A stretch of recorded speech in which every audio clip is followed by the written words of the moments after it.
Thanks for being with us tonight. The Bulk Oil Storage and Transportation Company Limited, BOST, has debunked rumors making rounds that it has abrogated its contract with fuel transporters. Managing Director of BOST, Alfred Obimboatin, says the company has rather reviewed the contracts to make room for applications for more transporters. It disclosed this after meeting stakeholders at the Accra Plains depot of BOST Akpong. Managing Director of BOST, Alfred Obimboatin, said the review of contracts became necessary after the company received about 600 applications from transporters to transport petroleum products as against the 160 which previously existed. In order to be fair to a large number of applicants, we need to reduce the number of products that a transporter is allowed to transport per week. Previously, some of them were doing 30 trucks a week. Now, at that time, today have only 160 transporters that was doing business with BOST. But since I came, we have received 600. So the 600, we need to share it by reducing the quantity of trucks that a transporter is allowed to do per week. So that has brought a whole lot of confusion, but I think that most of them are getting the understanding that I have not terminated their contract, but we are trying to share it among the large number of Ghanaians who want to do business with BOST. Mr. Boatin said a cabinet memo has directed that the Abolga depot should be used to transport products to the Sahelian market. This, he said, would help cut operational losses that characterize their work. The Abolga depot now has been earmarked to receive products for export to the Sahelian market by the cabinet memo or instruction. And this is precisely what we are going to do. We have met as a body, MPA and Deputy Minister of Petroleum. We've met and we have strategized that henceforth we will send the product BOST to make sure we send the product to Abolga depot. So any petroleum BDC or any body who has the export licenses to export product to the markets, instead of them picking the product from Accra or any of our depots, they can only pick it from Abolga depot to avoid any confusion. Meanwhile, Chairman of the Ghana National Petroleum Tanker Drivers Union, George Nyaonu, says the current administration at BOST must attend to their challenges. Sisi akrampo mubaye so to kra drivers no any baby a omubeda baby a omubetena kra no aye de beye adwuma so mo man no kra e bi ni ho afena na omutu hu anamo aye bia maye. Our drivers don't have a place to lay their heads. It's difficult, especially in rainy seasons. We don't have any sitting area to work. The manner Nigerian technicians also offload products when drivers get to the depots results in shortages. It's having a negative toll on our work.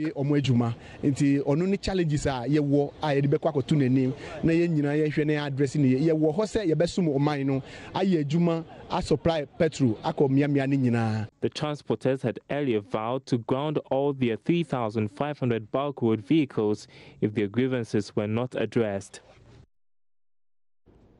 Now, government says it has instituted the necessary measures to prevent any serious power crisis despite the Jubilee oil field shutdown. This follows confirmation that the intermittent Jubilee shutdowns could end in December instead of next month. The field is currently under a 10-day shutdown and should resume operations by this weekend. There are fears the development could result in serious challenges with power supply in the coming weeks. But Deputy Energy Minister Dr. Mohamed Amin Adam tells Joy Business there is no cause for alarm.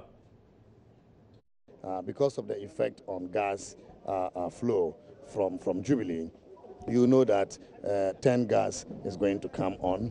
About 50 million scarf a day is being produced from the 10 field. This is going to somehow ameliorate the effect of the shortage, although it may not entirely address it. It is for this reason we have brought on stream the early power project. AXA is also now producing. And these plants do not use light crude oil necessarily. They also use heavy fuel and also LPG. And therefore, we have constant flow of LPG, but also heavy fuel. Also, some of the companies such as smuggling are stocking oil. You know that smuggling now uses light crude oil. So they are stocking the fuel in order to ensure that we do not have any interruption when the shutdown period comes. Sorry, but some will say that are these measures more of a tried and tested and more of an adequate systems or reserves in place that we are sure that over this period, because what we also understand from Talu is that this is just a first round of shutdowns that will continue to the end of the year. I mean, we have not been told that to continue up to the end of the year. We are aware of, I think, 3 months shutdown, and we have adequate preparations to be able to address the effect it will have on power generation. I mean, as I indicated to you, gas flow from Jubilee is going to be substituted for by gas from 10, you know, and therefore you are going to have about 40 million scarf shortage, which we can't be able to address using a combination of fuels such as light crude oil, heavy fuel oil, and then also the ability of the companies to store fuel in anticipation of the challenge. I am very definite that Asogli, which used to rely on gas, now can use light crude oil.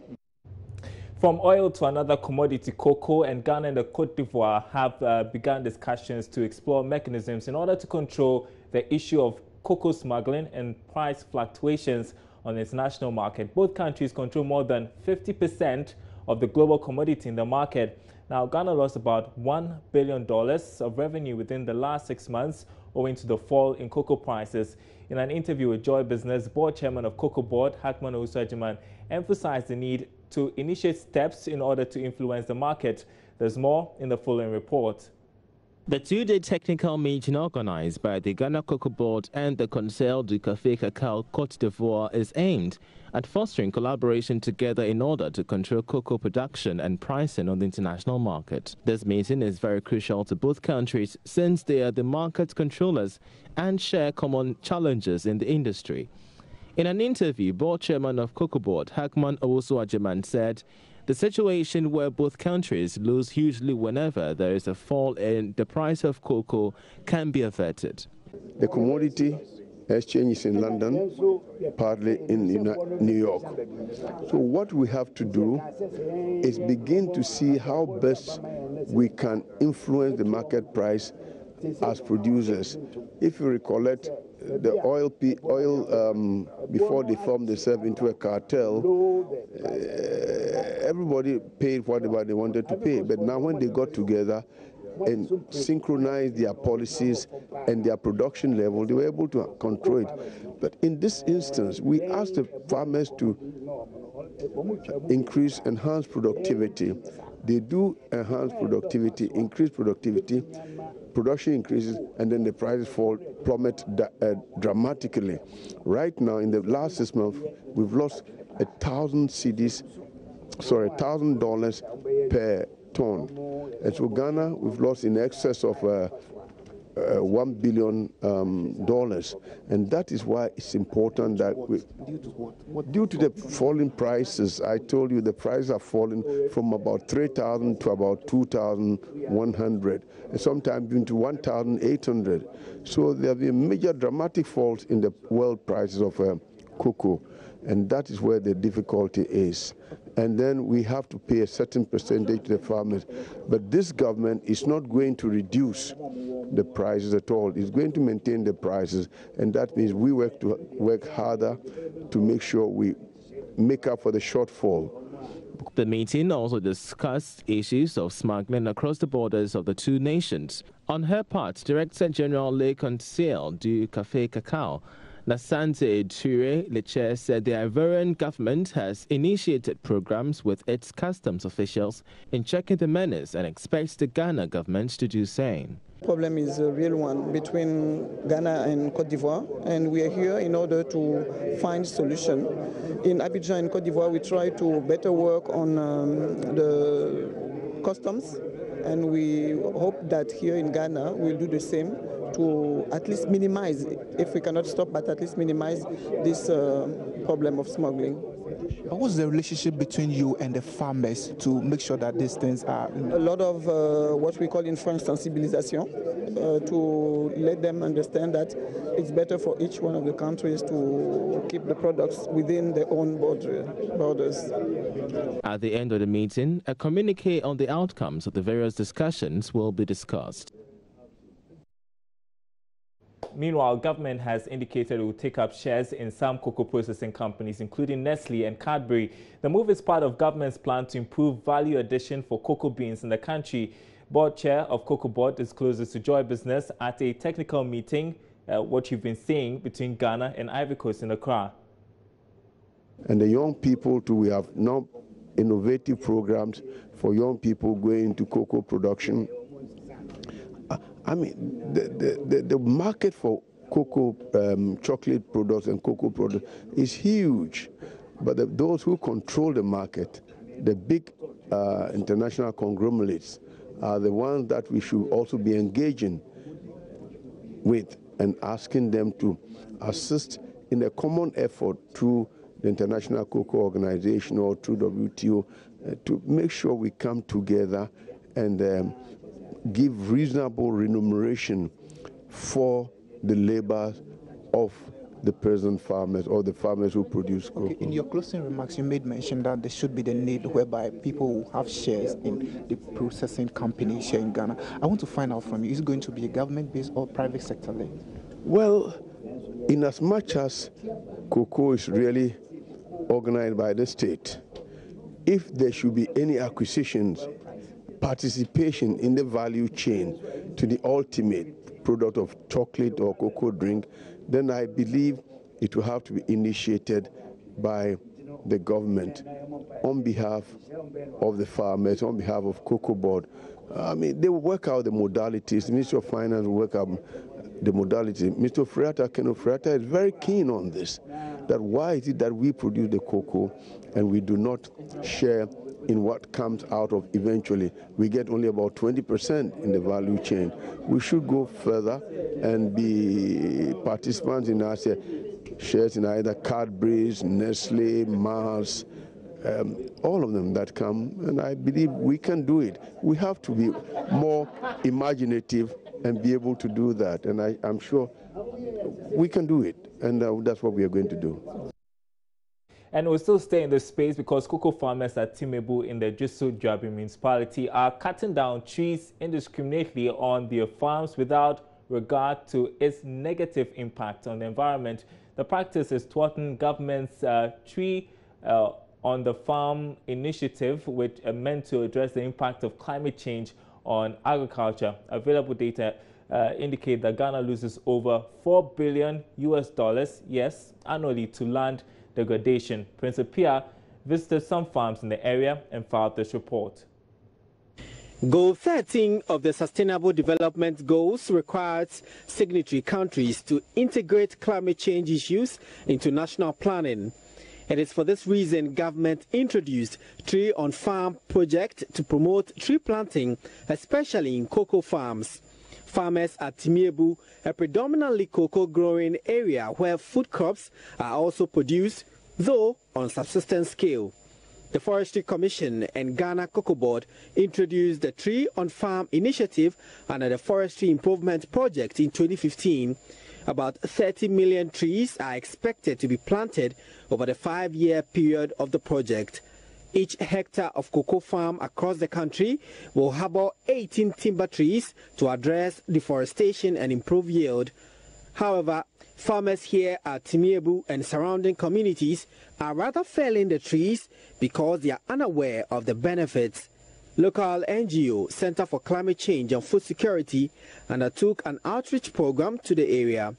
First, the timber operators cut down the trees in our farm, destroying the cocoa in the process without paying us anything. So for me, I don't allow the trees to grow. I cut them down.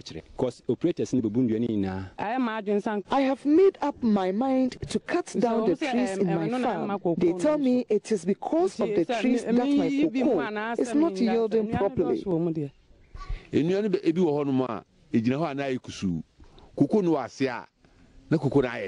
Some of the trees, when the cocoa trees are beneath them, the cocoa can't grow properly. I have some in my farm, and I have plans to cut them down.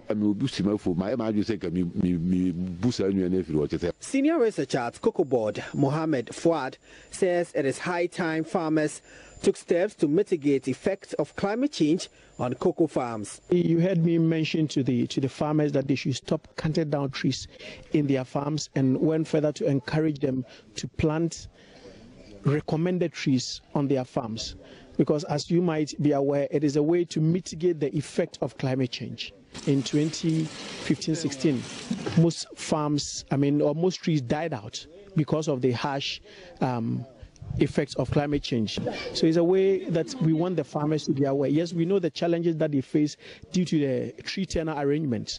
And as a colleague mentioned, they can contact the Forestry Service Division and register trees that they plant. Overall, government has initiated a policy review regarding tree ownership. So it is our objective that in the end, farmers will have a sense of ownership of the trees that they nurture on their farm. And this, in a way, also help us to control the effects of climate change on cocoa production. Director at Soil Research Institute, Dr. Joseph Fennin, revealed Ghana is losing over $4 billion annually to land degradation. Don't forget that the land is not only for agriculture. The ones that are meant for agriculture are being degraded. And not only that, the problem is that when you quantify that into monetary terms, we are losing so much. By 2015, the assessment showed that we are losing about $4.1 billion annually based on degradation. That translates to about 5% of our GDP. And if we could get this money, it can be used in improving the economy of the country. So it's a very serious issue that we really have to once and for all as a people decide and agree not to work at. It happens in other countries. You go to Australia and other countries, they do mining, but they... Prince Apia reporting. Away from cocoa and to tourism now, and the Tourism Research and Advocacy Center, TRAC, has lauded the President's inclusion of Tourism, Arts and Culture Ministry in his cabinet. Now, this is the first time the ministry has been introduced in the cabinet. The Tourism Research and Advocacy Center, a think tank, says this signals the premium government places on tourism and the sector's phenomenal contribution to socio-economic development of the country. Speaking to Emmanuel Abuaji, Affair on the Marketplace, General Manager of TRAC, Philip Ebokwansa, said the development could help turn the fortunes of tourism around. All right. Now, how did you take the news when you heard that the President is now involving the Tourism Ministry as a cabinet ministry, and how impactful is this going to be on the sector? Oh, okay. We at TRAC, when we heard about the news, we were really excited because this is the first time in history the ministry has been included in the cabinet. And as we all know, the cabinet is part of the policy-making decision body of the government. So if the minister has been included, we thought that was the best move. And it also underlines the government's commitment to the fact that they wanted to create more jobs. And worldwide, tourism has been known to create a lot of jobs. So we welcome this news with whole heart, and that's why we came out with our press release yesterday, commending the government and the president for this bold initiative. Now, yeah, as I first mentioned, since the cabinet is the highest decision-making body when it comes to the presidency, this will give the tourism minister the opportunity to also voice out the problems and grievances of the tourism industry. And formerly it wasn't like that. They go, they make the policies, and you just have to go with them. But now you are given the opportunity to be part of the policy making. So I think that's the best possible recognition they can give us. And since 1992, when the tourism ministry was created, tourism has always been at the back foot. We haven't really gotten the opportunity to make an impact, and I think this inclusion in cabinet is the best possible recognition we can get, and I think. You're watching Business Live. We'll be right back.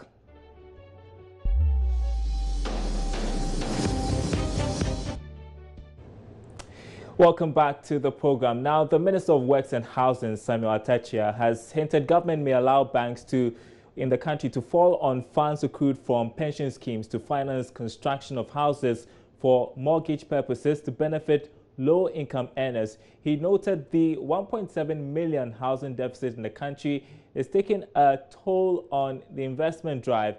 He was speaking to Joy Business on the sidelines of the official opening of the Construction Bank in Accra. That's our interview of the day. Major and important significance of this bank is that they will be able to leverage on all government sources like the pension fund to give investors assurance that when houses are completed or serious infrastructure works are completed, they'll pay off the contractors and deal with the institutions who receive monies from the government. And that will be so reassuring that if you gave, with all respect, a banking instrument of significance to an investor, that after your work has been certified, we will pay you off. I tell you, it will be the starting point of clearing the deficit in housing in the neighborhood of about 1.7 million units. Do I get an understanding that they are going to leverage on the pension funds to do some of these things? Why shouldn't they leverage on it? Why shouldn't we say that even the pension funds should come to them by way of boosting their capital base? Why not? What is a pension fund intended to do? Is it of entertainment value?